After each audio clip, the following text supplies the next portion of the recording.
Class, my name is Ingrid Milan. Today I'm going to be sharing with you guys my presentation on 448 Psychosis, a play by Sarah Kane, first performed on June 23rd, 2000 at the Royal Court Theatre in London, directed by James MacDonald. Before I begin, I do want to give a quick disclaimer, as this play does touch a lot on heavy subjects such as self-exit and self-harm. So I just want to keep that in mind if you are sensitive to the subject. Thank you. 448 Psychosis is a play by Sarah Kane in which the theme of depression and suicidal ideation is heavily explored through a nonlinear narrative.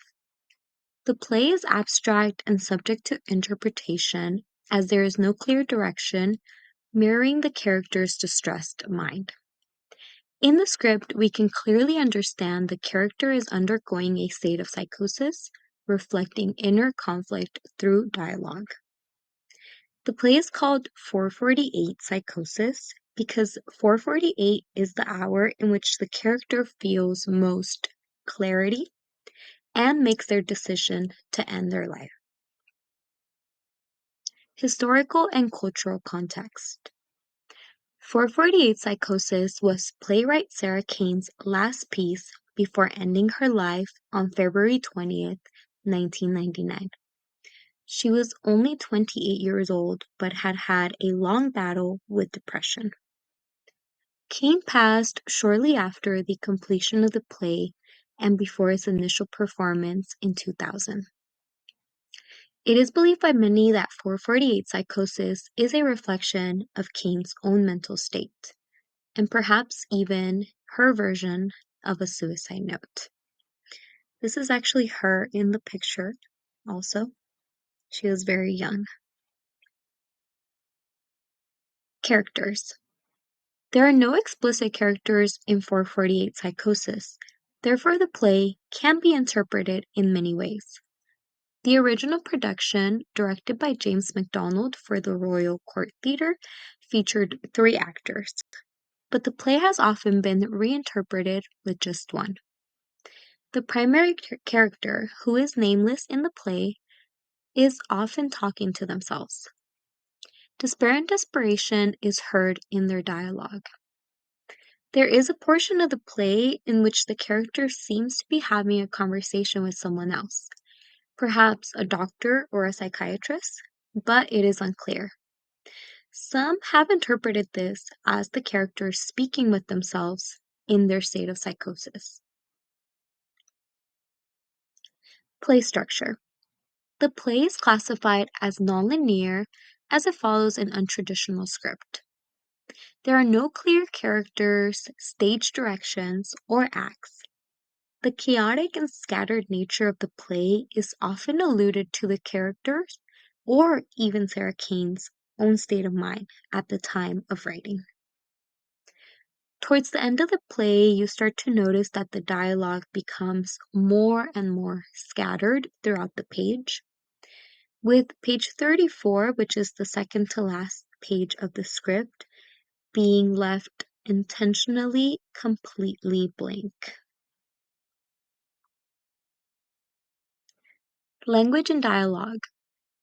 In 448 Psychosis, it is unclear who or how many characters are speaking at once, or if the dialogue is just all happening in the mind of the main character. There seems to be a clear internal battle going on throughout the script. In some portions, we can interpret another voice asking the character hard questions regarding their mental state and plans for suicide. In the image that I included here, I included a portion of the dialogue, which again can be interpreted as the main character speaking to themselves or perhaps speaking to somebody else about how they plan on exiting. And again, it can be interpreted in many ways, which makes this play quite unique. Time period and culture. Mental health was still highly stigmatized at the time that the play was written in the 1990s, and there was a bigger lack of conversation and understanding around the subject, much more than we have now. So, this play offered a painfully honest portrayal of depression and suicidal ideation, which was really rare for that time. Michael Billington, a writer for The Guardian, said back in June 29, 2000, on his review of the play, he said, "How on earth do you award aesthetic points to a 75-minute suicide note?"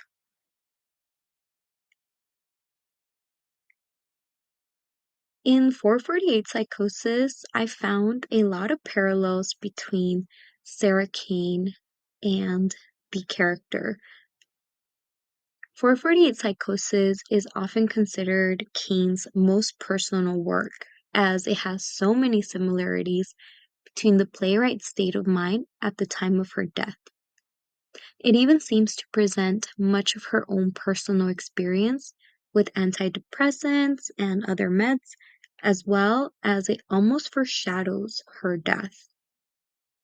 An article by Sue Quinn on September 22nd, 1999 states, "On February 17th, in her first suicide attempt, Miss Kane swallowed almost 150 antidepressant tablets and 50 sleeping pills.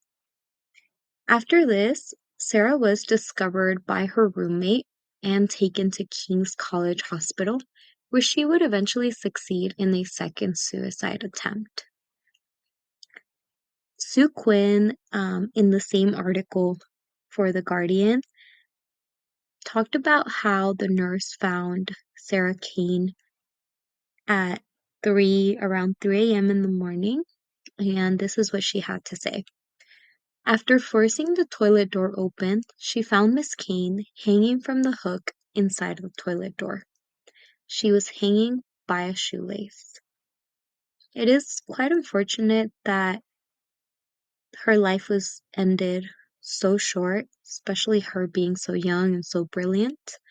So I think this play was really almost like her last goodbye, her attempt to maybe almost like a cry for help. Adaptations over time.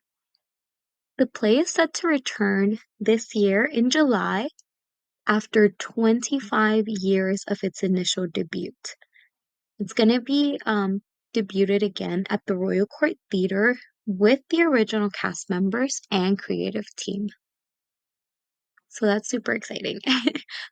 Throughout the years, the play has been interpreted by various theaters and actors from all over the world and also adapted in several languages. Due to the abstract nature of the play, it's possible to interpret it in many ways, which makes it for a unique experience as an audience member.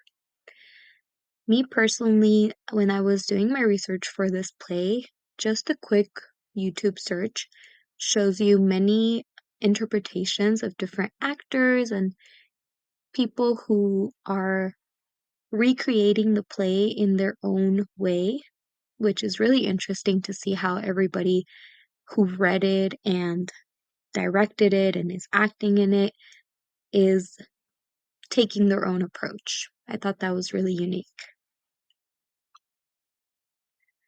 My thoughts. Prior to this presentation, I had never heard of 448 Psychosis or even the playwright Sarah Kane.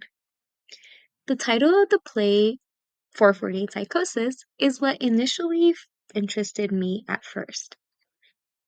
And thankfully, I was not disappointed.